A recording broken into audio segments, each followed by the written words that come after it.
On February 21, 2025, 3 members of Bybit's security team sat down to approve a routine internal transaction.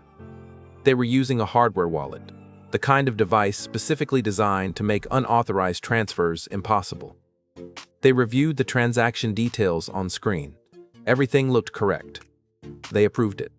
What they had actually approved was a transfer of $1.5 billion in Ethereum to a wallet controlled by North Korean state hackers. The entire theft took under 30 minutes. It is the largest single cryptocurrency theft in history. Bybit is one of the world's largest cryptocurrency exchanges, processing tens of billions of dollars in daily trading volume. Like all major exchanges, Bybit stores the bulk of its customer funds in cold wallets, cryptocurrency accounts kept offline, accessible only through a multi-signature approval process, requiring several authorized individuals to sign off simultaneously. This architecture exists specifically to prevent theft. Multiple humans must agree. Hardware devices must confirm. The logic is that no single point of failure can drain the funds. The attackers were Lazarus Group, the North Korean state-sponsored hacking unit that has stolen an estimated $3 billion in cryptocurrency since 2017. The funds are used to finance North Korea's weapons programs and circumvent international sanctions. Lazarus does not use exotic zero-day exploits. It uses careful, patient social engineering, studying targets, building custom tools, and attacking the human layer of security rather than the technical one. The attack began weeks before February 21. Lazarus compromised Safe, the software platform Bybit used to manage its multi-signature wallet approvals. The attackers modified the Safe interface code specifically for Bybit, inserting a manipulation layer that would show Bybit's security team a legitimate-looking transaction while actually constructing and submitting a completely different one. The interface was indistinguishable from the real thing. The transaction details on screen were fake.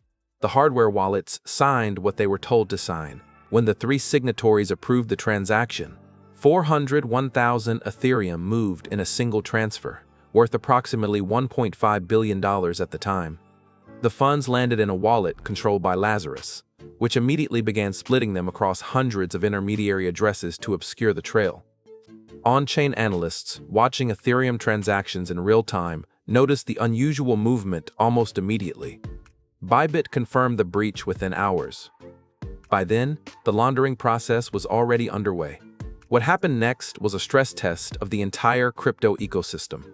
Bybit CEO Ben Zhou immediately went on a live stream and told customers the exchange was solvent. He was right. Bybit had enough reserves to cover the stolen funds, but it didn't matter.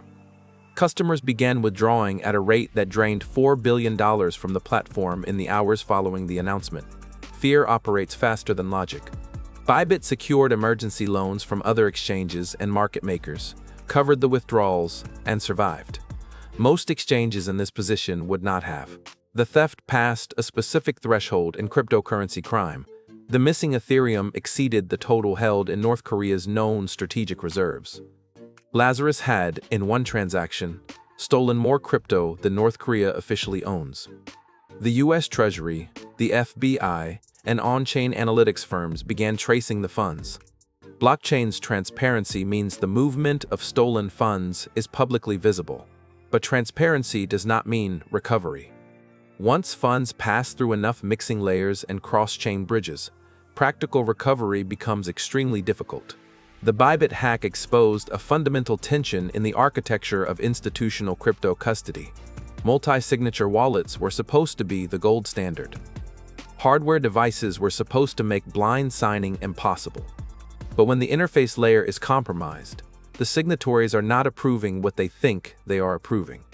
They are signing a transaction they cannot verify is what it claims to be. This is not a problem that more hardware can solve.